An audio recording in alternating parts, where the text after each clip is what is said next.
to here.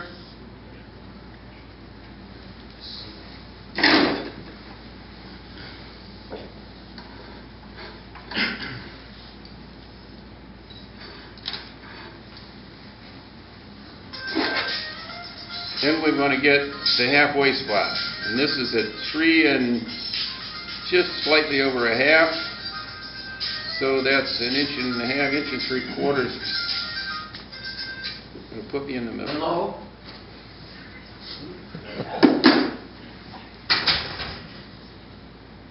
This is the line you want to make sure that you get all the way around, because this is going to be an axis by which you turn this later.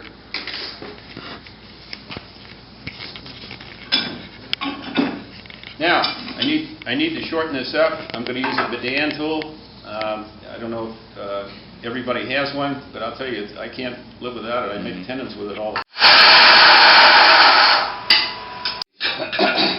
Get this out of here, because we're not done with that. Now I've got a piece that's just as long this way as it is this way. So that's the beginning of the sphere, since the sphere is the same dimension all the way around. I guess before I go any further, I probably ought to start passing some of these around so that they get some time to get around. These are some ideas of what you can do with spheres. This is a constructed piece out of 2 pieces of Purple Heart, Bloodwood, and then maple.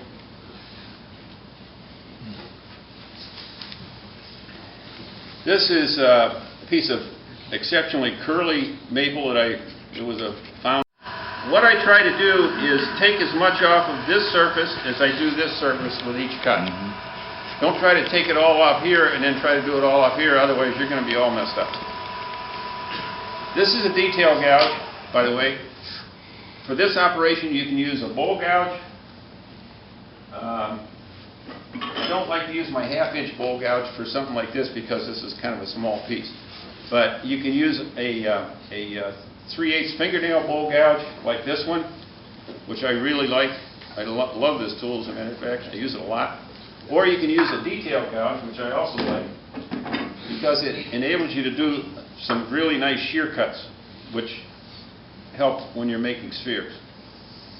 But a detail gouge is something, if you got some money from Christmas or whatever left over and you need to have another gouge and you don't have a detail gouge, look into it, because they're really nice gouges. And you can do a lot with them.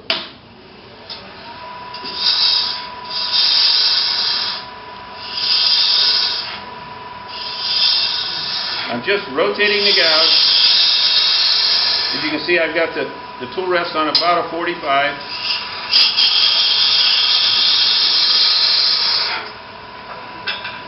When you're working with spheres, you want to keep your tool rest as close as you can.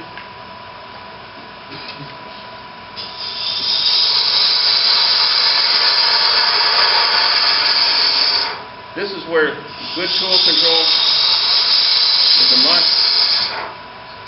And that's why I like to think that doing spheres teaches you good tool control.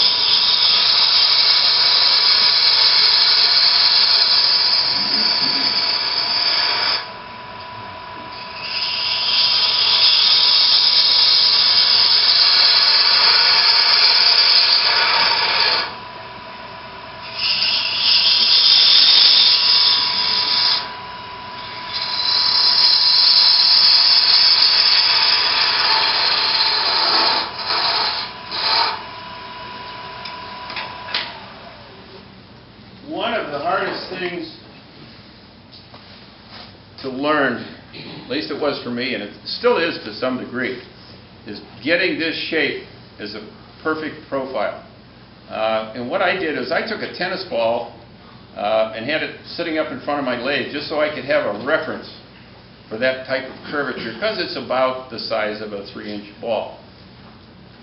But if you want to do some measuring on this profile to see if you're correct, what you can do is you can make a paper cutout if you want to. The problem is you've got to have a different cutout for every different size sphere you make, and every 1/4 inch or 1/8 of an inch difference isn't going to work.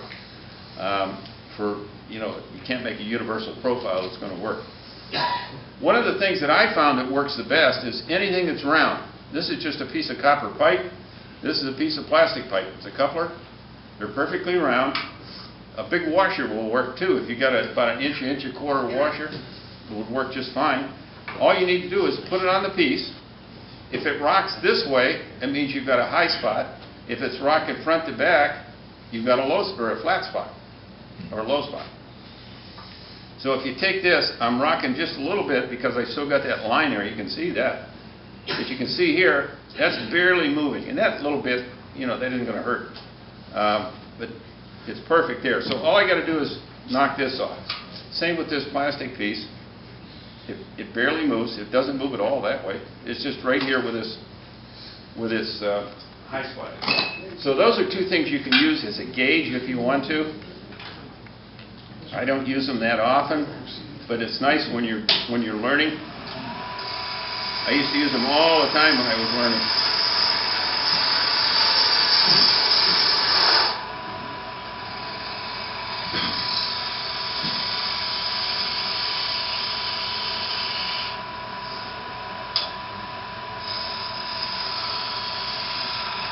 Here I'm making a shear cut.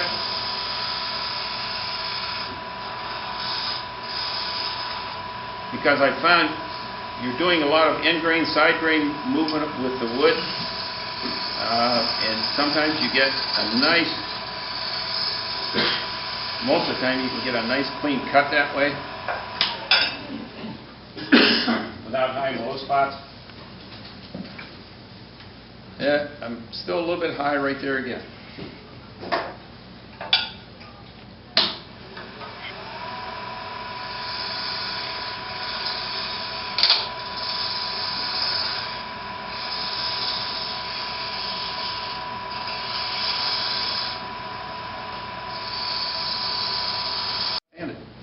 Thank you. Somebody say something back there?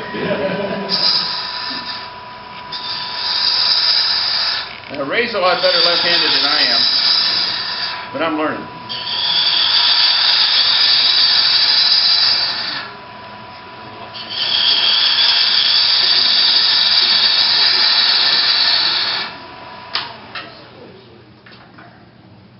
You notice I'm shutting the lathe off every time I move the tool rest.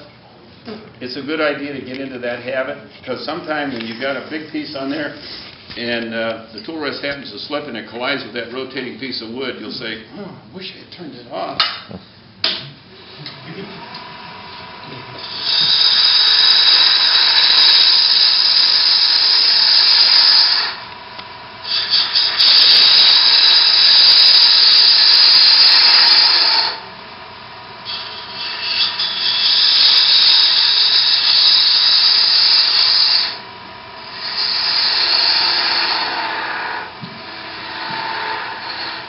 Now I'm going to cheat and go back to right-handed to finish this.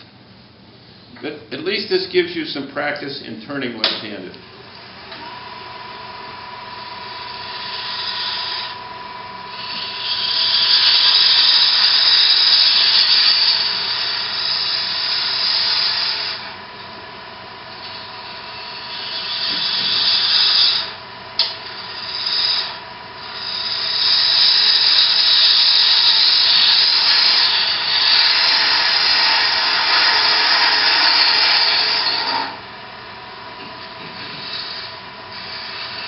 Again, I'm doing a shear scrape because I'm on end grain.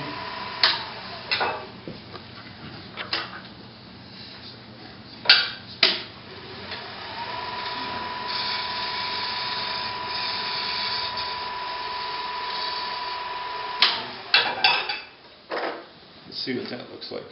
Ooh, God, it's good. You're good. You're good. That scares me. You don't want it to be round looking at it on the screen.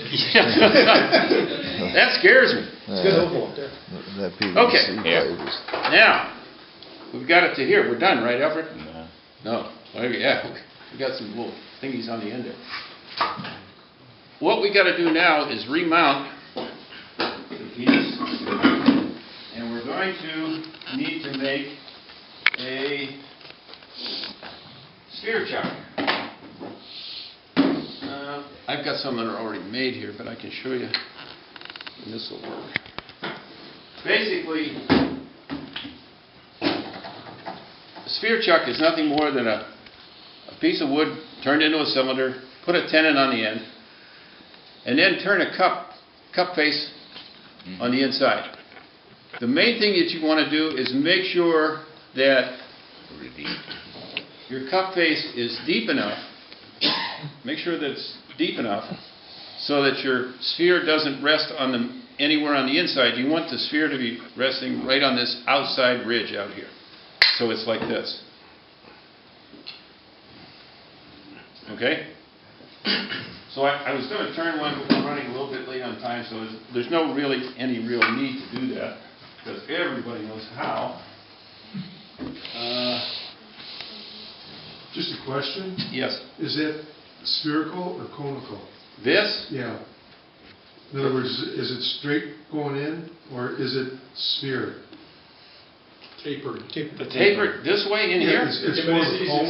Yeah, it's got a taper to it, so you can run different size spheres if you wanted to. What do you say? Sure. Conical? Yeah. So it's a cone? Yeah. Yeah. Okay. Learned something new today. Comical.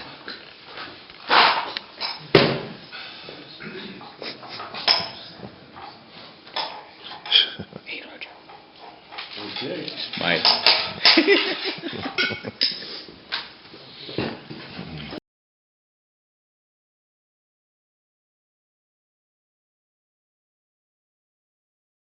Yeah, If you don't have one, is a safe drive. These are really inexpensive. This is a cheapie that I bought when Sears was still making lathe tools, or selling lathe tools, 10 years ago. And it's starting to get pretty well worn out. But One Way makes a very good one. There are lots of them on the market, but it's a very nice piece to have, especially for small stuff like this. Or even some bigger stuff. I've turned, big pieces like this with a safe drive. But they're very, very forgiving.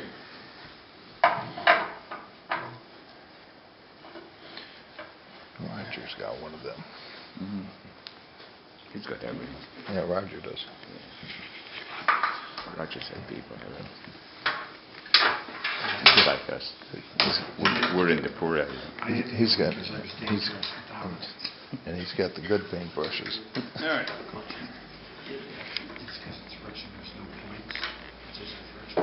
With a sphere chuck, you don't have to mount it too tight with your 4-jaw chuck because really it's just friction held. One thing I forgot to bring. I noticed that didn't have any teeth. Scraper. Safety chuck. It was smooth. Yeah. So what I'll do is It compressed, it cuts in. just use That's surrender. Yeah. the bowl gouge. Anytime High school, we used them. you're making a sphere, you want to make sure that your sphere chuck is perfectly round. A lot of these I make out of green wood, but even after they've sat for maybe a month or two, they're going to move a little bit. You'd be surprised. So you can see this one's moving just a little bit, but it's really not too bad. But if you don't have it just perfect, you're never going to get a round sphere. And I learned that 5 or 6 years ago. I was fighting one. I couldn't figure out why the thing wouldn't go round. And then I come to find out my sphere chuck wasn't round either. Usually do this with a scraper, just give it a light touch. I forgot to bring one.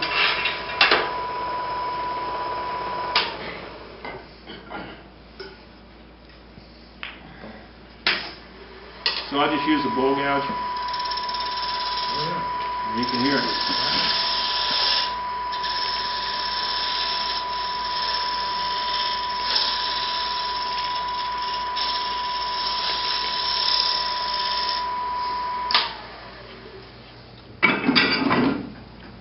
Now, another little item that you can make, and this is, I think came out of American Woodturner magazine last year.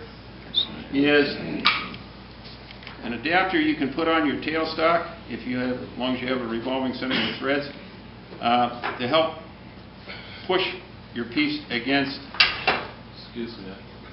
the sphere chuck. Okay? And these are really easy to make. All this is a 3/4 inch nut.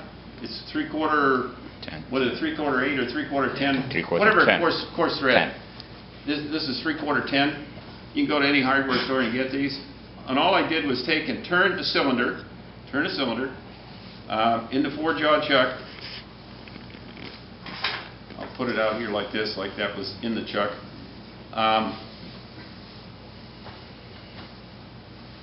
Put a drill bit 1 inch, and I think this is 1 inch and, once you get the cylinder, corner to corner on an 1 inch and 1/4 8 is about, or 3/4 8 is, this is about 1 inch and 1/4 from corner to corner. And what you want to do is drill a recess down inside so that you can recess the nut in here.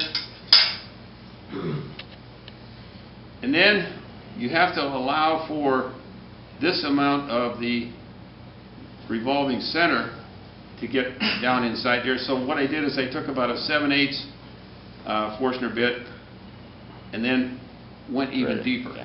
So you got a little bit of a ledge here for the nut to sit on. You got some relief for this to be able to screw on and go up tight against the shoulder on the back. Just put some epoxy glue in there, let it sit overnight. When you're done, let me do this one. I made 2 different sizes. And I'm gonna, here, you can pass this one around. Just screw that on. You need to make sure that this surface is now perpendicular or flat to the plane of the center. So all you have to do, Put the pen in there and turn it. there's a hole here. I just put a roofing nail in there with a piece of Yeah. tape around it to keep it from flying out. Put this in the spindle and turn a surface, concave surface. Just a very slight concave surface is all you need, because all you're doing is pushing. You're using this to push against there, like that. But American Woodturner magazine, I think, is where that came from. And I'll tell you, they've been really helpful. Mhm.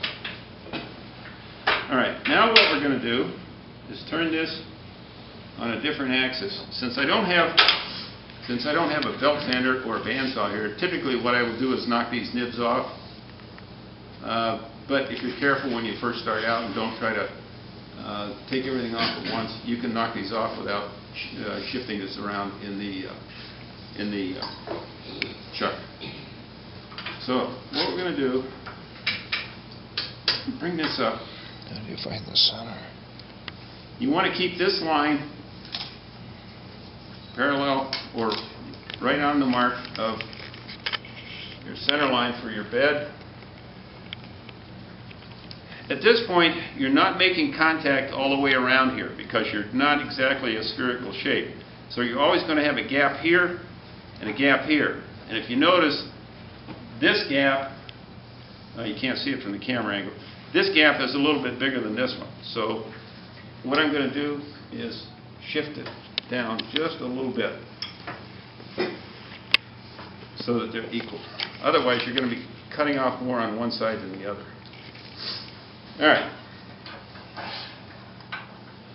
Now, let's see what we can do here.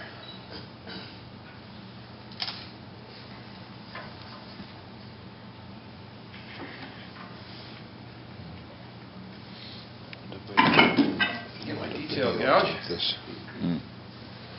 videotape in the. Everything's clear. Always good to That go needs back to be and round, right? Pardon? So that should be, you shouldn't see a wobble like you're seeing right now in the surface, right? Right. You'll see a shadow. There'll be a shadow on the surface. Right, so does that mean you need to change how it's sitting in the chuck? No, it's just I'm not quite perfectly round yet. Okay. So I'm going to take it very gingerly off these. The shadow will eventually go away, right? That's right, that's what you're cutting.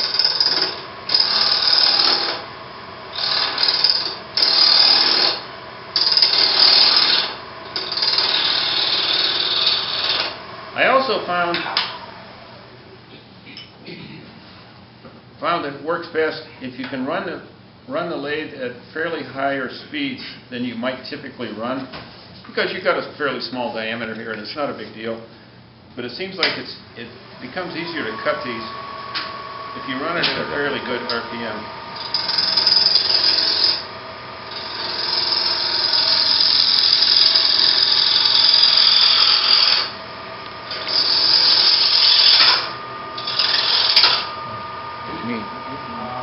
Why are you doing that? Ooh. That's all right.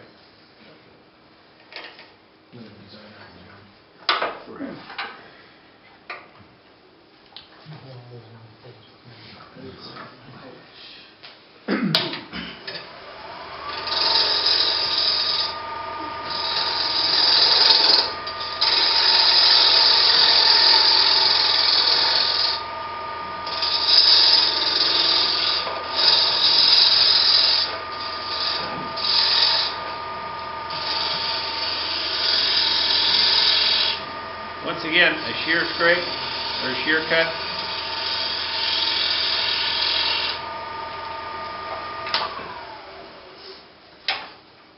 Don't try to make it totally round the first cut. You're going to move this probably a half a dozen times within that chuck as you revolve it around, and I'll show you.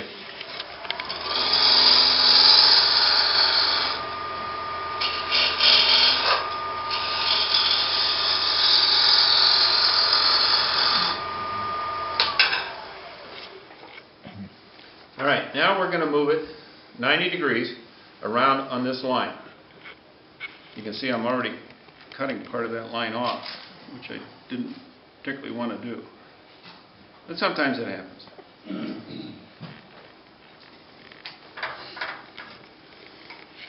About 90 degrees, so I've got this uncut portion here, and I've got another larger uncut portion here.